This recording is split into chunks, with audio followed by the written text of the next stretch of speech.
I've always gone through life thinking everybody knows how to make the perfect rice. Until I recently made some pineapple fried rice and my comment section was filled full of people saying, please teach us how to make some rice because I keep messing mine up. So welcome to this episode of Miss Mandi Throwdown where I get to show you how to make some bomb rice.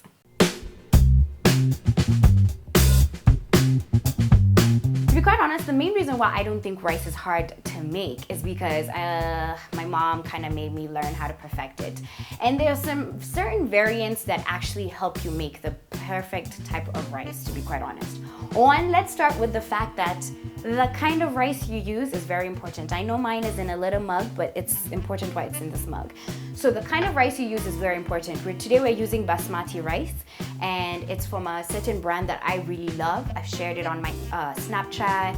I will, of course, be commenting back to those people who ask me what kind of brand I use in order to let you guys know. So, of course, the brand you use is very important. I know there's some people who buy the rice from the kiosk. For those of you on the World Wide Web wondering what the kiosk is, it is our convenience store. Yeah.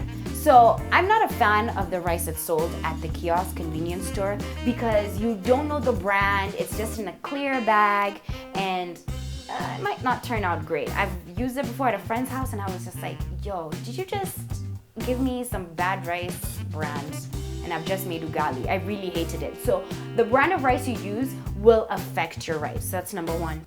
Now, factor number two that you need to put in mind is, of course, the mug that you use. Now, this mug is the one that I've used to measure the amount of rice that I want to cook. It is going to be the same mug that I'm going to use to measure amount of water that I'm going to need to cook with. If you switch up from this mug to another one, just stick to that mug. If you choose to put the water first, then your rice, stick to those measurements. Do not play around with it. Third pointer, 1 mug, or rather 1 cup of rice equals 2 cups of water. So if you use 2 of these, you use 4 cups of water, right? We got it? You now know the math? So that's number 3. Number 4, how you dry your rice is very important. And I'm going to be showing you how I dry my rice. So let's get started. So first things first, of course, you're going to pour in your rice into your pot. It's already been turned on. I'm going to pour in my first mug of water.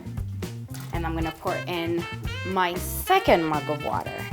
It's currently at the highest heat and I sprinkle in a little bit of salt, I think half a teaspoon.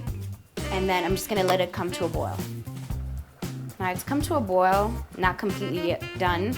Some people usually add cooking oil right before. I use coconut oil because of the flavor it's going to add to the rice. So we've brought this to a complete boil. Literally, there's like barely any water left in this.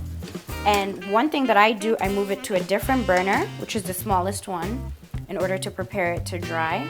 We are just gonna go ahead and cover it. We've been drying the rice for exactly 20 minutes now on extremely low heat. And now to assess the results. Not jumbled up, not ugali, not fufu. And now we're ready to serve.